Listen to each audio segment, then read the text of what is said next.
Hello YouTube, the Blob here, and welcome to a 9th Age Battle Report, the second CGL Tournament game for me at the game store in Warrenton, Virginia. The CGL Tournament, first ever 9th Age Tournament for the Northern Virginia Game Club I play with, hosted by Brandon Phelps, a great TO, and he has some backup, including his dad Gene, someone who helped me get back into Warhammer Fantasy. But anyway, if you've seen the first game, you know how it turned out. And if you haven't, I'm not going to ruin it for you. And this is game 2.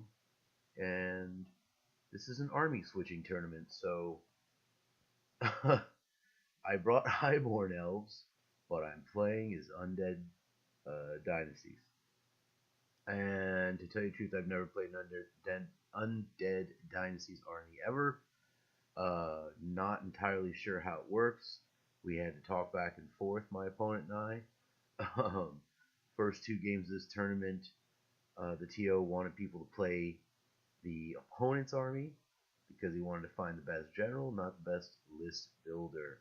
So game 2, here I am, Undying Dynasties, and here's a shot of the army. 2 units of bow. No, I'm sorry, 1 giant unit of bow, and in there are his 2 characters, a Hierophant and someone else, and they are naked. They are like naked. One of the dudes can fly, but they are naked. So, Archer Bunker, 3 units of ambushing snakes, 2 colossuses, bone giants, whatever, 8 Shopti, and 2 units of 4 chariots, and there's also a unit of light horse.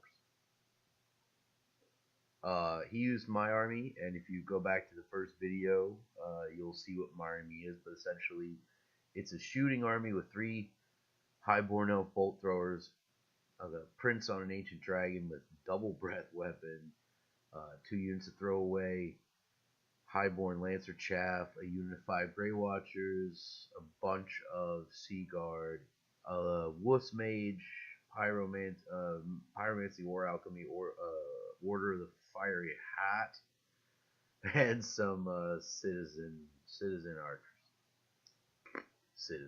whatever. Anyway,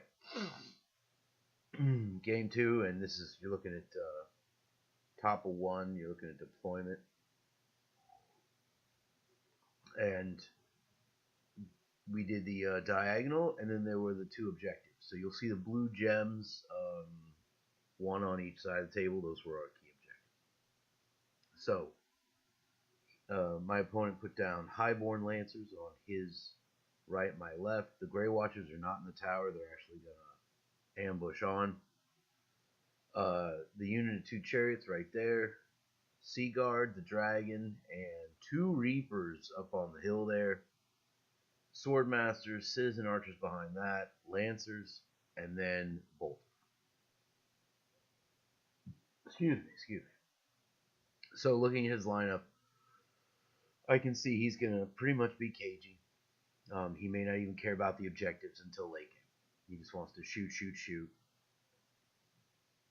So deploying his army, I just kind of stared at the battlefield for a minute, and then I figured everything revolved around the Archer Bunker, and I didn't want to press too hard with the chariots.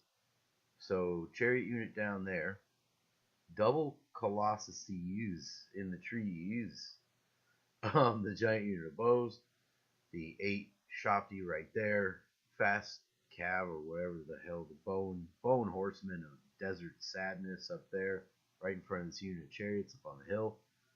And then 1 of the 3 units of ambushing snakes I went ahead and put right near the objective. They're not scoring, they don't count for the objective or any of that razzmatazz. But I didn't need all 3 ambushing. I needed at least 1 of them out there to be out on that flank, put pressure on the Highborn Lancers and the bolt thrower over there, and those trees directly to my front provided just the kind of cover I was hoping for from the bolt thrower itself. Started turn 1, and the instead of ambushing, he scouts, I guess, and the Grey Watchers show up in that back corner. I just, I don't know. I left a lot of room. There was no way around it, so there they are. My opponent's going to draw the top of turn one, but this is showing the 5-up regen that I get to put on one of my units from, I guess, the Hierophant. And it goes on the Shopee, of course. And my opponent starts to do his turn, and the Lancers barely move, and the Chariot barely moves.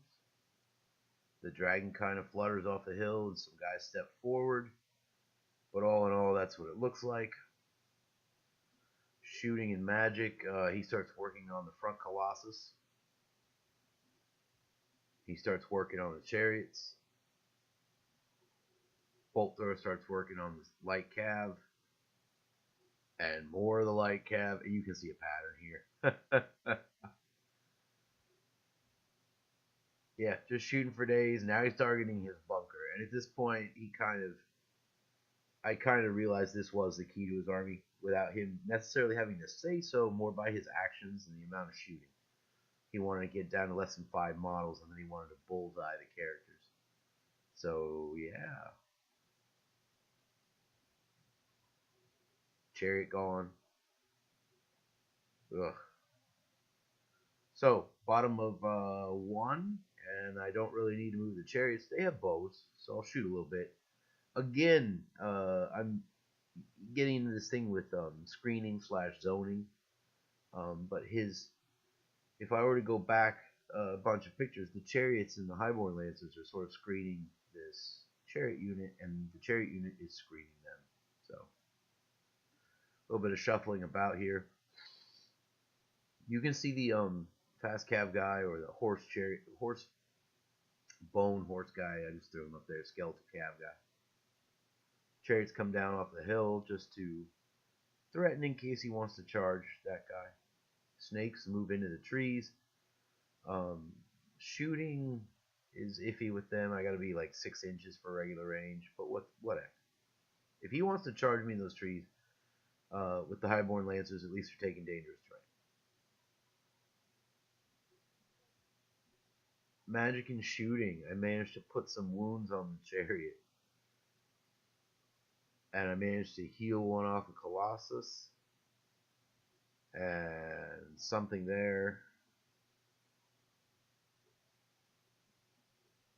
What is going on here? I don't know. Oh, this is the Archer bunker. Shoots down a few guys. And the snakes try to shoot Highborn Lancers, manage to bag one. Top of 2, he throws the Highborn Lancers in on them. It's understandable. I would have done it. Manages to lose one to dangerous terrain. So 3 are coming in. I have a fair number of wounds. If I can do a wound, I may not crumble.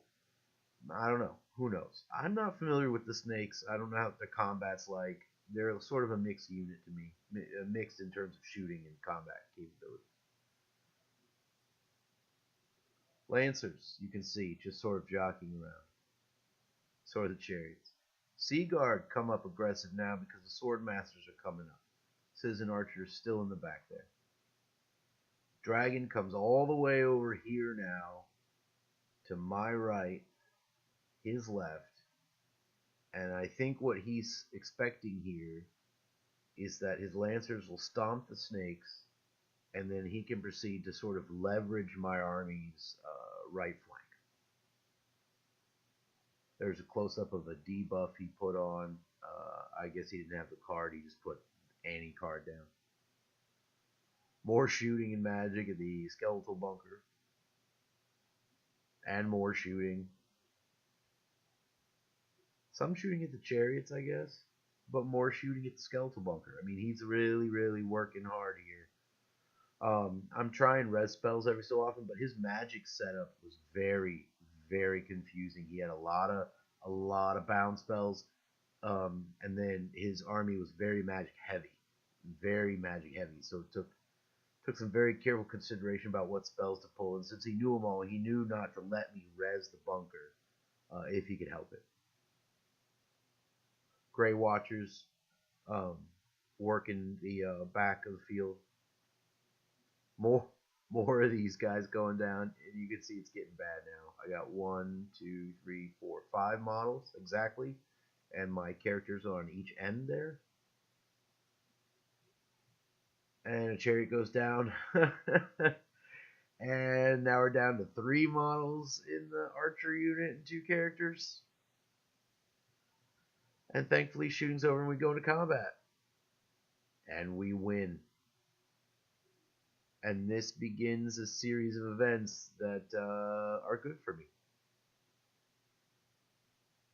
Yep. Bottom 2. And I can pop up the rest of the snakes. So because he didn't annihilate that unit, it left me free to do a whole bunch of stuff. So we put the snakes up there at the top of the shot to fork the bolt thrower and the dragon. We brought up the other snakes right there against the dragon. And I begin to inch the 2 Colossus giants out to threaten the Sea Guard, but also I need to start getting closer to the actual bolt throwers in the back on the hill. Ushapti kind of stepped forward a little bit. There you can see the 5-up regen is still on them, and that's about it. Chariots repositioned back up to the hill. I mean, I don't really know what to do with the chariots. There's not much to charge right now. Perception and strength. I managed to grow back a good number of skeletons in the bunker. Colossus doing some stuff. Down goes the chariot. Now, the screening that's going on that flank between my 4 chariots, his lancers, and his chariots starting to tip the balance there. Chariot shooting some more, put some more wounds on, and then they break. Or they're destroyed. I can't remember. But point is, now we're just down to the lancers on my left. More shooting, and it's hard to see there, but that's a single wound on the dragon, I think. Skeletal Bunker doing its thing. Yeah, that was a single wound on the dragon. Skeletal Bunker doing its thing, shooting up Swordmasters. There's nothing really wrong with shooting the Swordmasters. They're preferred targets over the Sea Guard at this point.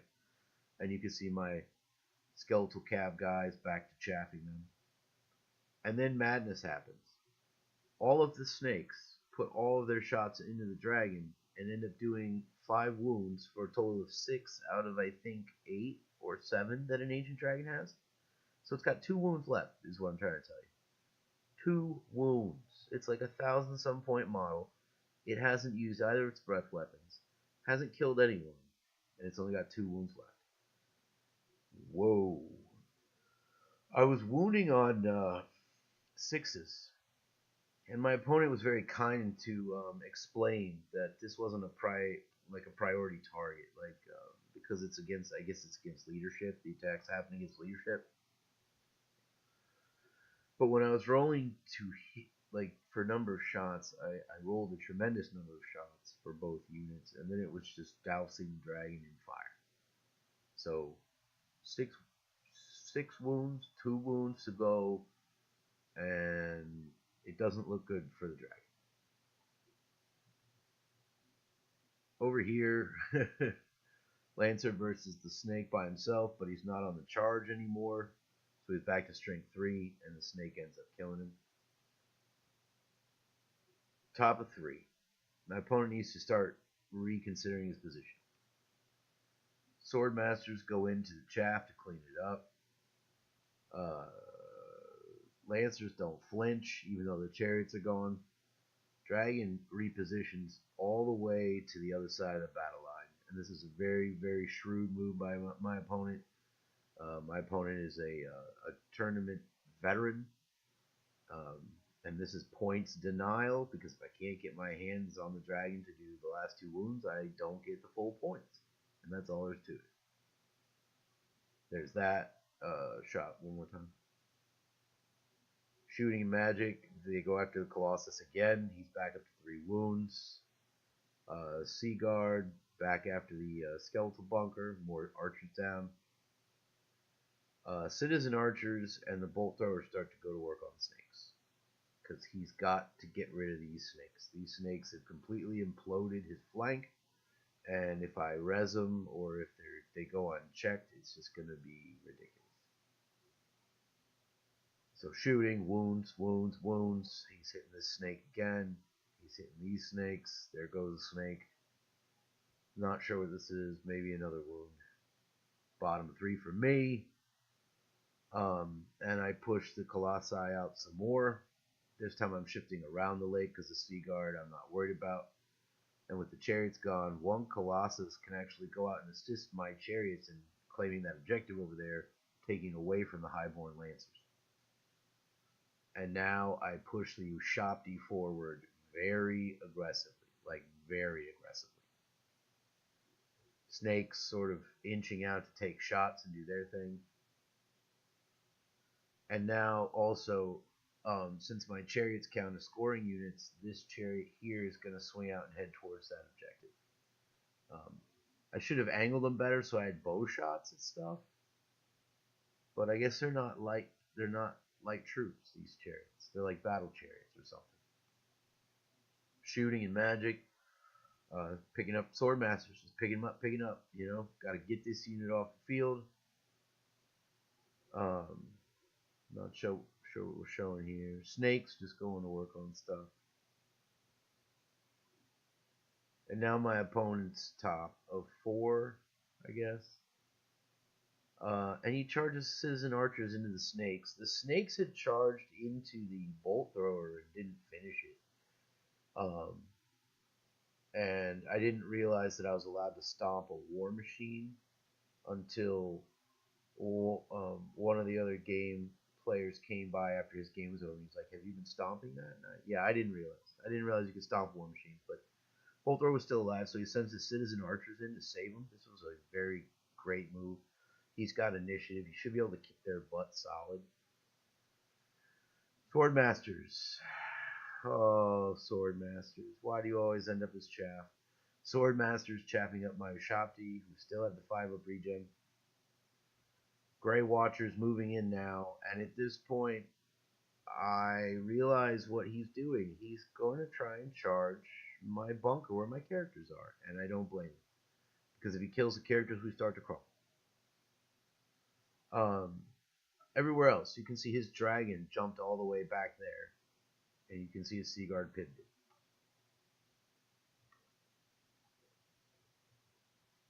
Shooting, he starts directing fire at my chariots who are going for the objectives. They take a wound. Bolt throwers going after the stray snakes. He picks up the spare one, starts taking down the others. The snakes are not long for this world. They are certainly not bulletproof, I'll tell you that. Either that or he was just like way more effective with the bolt throwers than previous opponents have been. But yeah, just shooting. You can see there's one snake left with 2 wounds. So what is that? 1 wound left maybe? And there it goes. Grey Watchers plucking off a skeleton with an arrow in the back of his head. And in combat, butchered my snakes. So I didn't even get the goddamn bolt thrower. You can see it's got 3 wounds and no snakes. And he has re-secured his flag. This was a bummer. Those snakes started off great, but like some sort of cheap fireworks soon lost their luster and, you know, became tactically incapable of accomplishing anything. Bottom of 4. Now I go nuts and I throw a Colossus way up there in front of his Highborn guys, and the idea is to chap him and or sucker him in the charging, and then use the chariots to get that objective over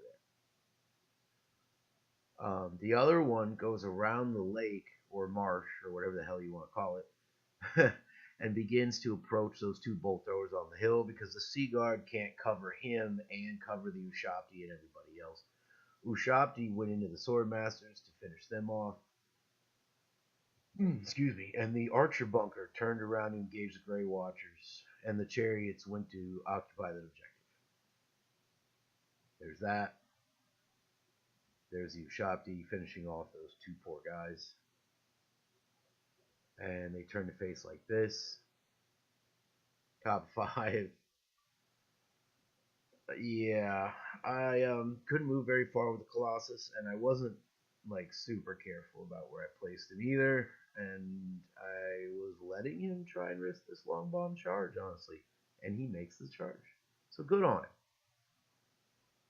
him. Grey Watchers into my bunker. Maybe I should have ejected the characters before when I turned around. Maybe not, but he had bolt throwers, so we're gonna fight out. His dragon races over, and his citizen archers begin to race over towards the objective, taking the bolt thrower with 3 wounds with him. Yeah, you can see the die up there. Um, and they begin working on my chariots. He starts firing everything he's got at the chariots because he needs that objective. So bye bye chariots. It's just hard to watch, you know. Ugh. We're off to the side now because the sheer amount of fire pushed the models that way. All right, here's that charge, and it does surprisingly little damage, and he reforms wide. There's a better shot. End this combat. He trumps some skeletons, puts a wound on the Hierophant. I kill an elf, and that's that. Over here, Bone Giant turns around. Ushabti go after a mage that he put out as chaff. Yes, the little adept mage, Order of the Fiery Heart guy. He put him out as chaff after I ate the Sword Masters. I don't blame him.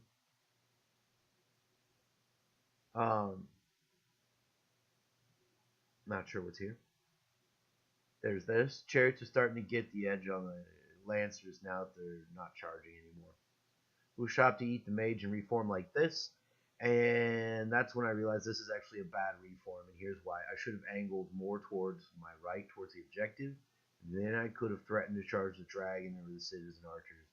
And as a scoring unit, if I'm right, I think you shot the R scoring unit.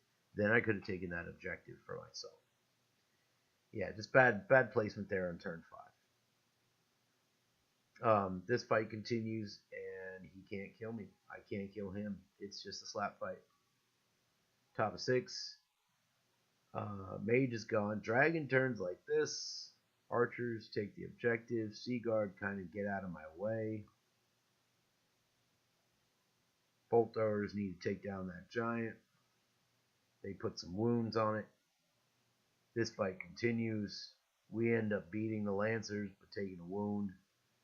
This fight continues. He puts a wound on the Necrotect, or whatever his name is. Necromancy Architect. And reforms like this. Bottom of 6. Giant gets into the thingy and puts some wounds on it, I guess. Chariots jump the objective. Giant moving on his way. And nothing there. And that's that.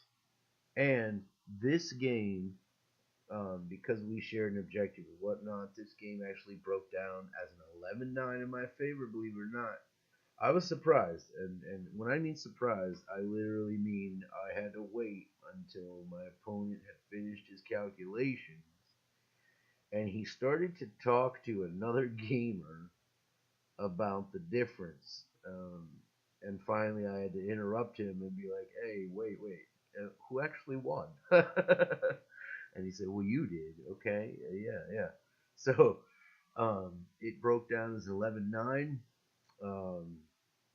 I got lucky by putting all those wounds on that dragon with the snakes, the ambushers. There's no doubt there. Got tremendously lucky wounding on 6s. But that was game 2 of the CGL tournament. This was the second army I had to play with my opponent's army. Moving into game 3, I will finally get to use my own Highborn Elves with my triple bolt throwers, with my ancient dragon, with my sea guard, and the whole 9. And I'm looking at a pretty good standing going into game 3 with 2 wins under my belt. So this has been Ninth Days Battle Report, brought to you by the Blob and Junkhouse Entertainment, and brought to you by the CGL Tournament, first annual, hosted by Brandon Phelps at the Game Store in Warrenton, Virginia. Thanks for watching.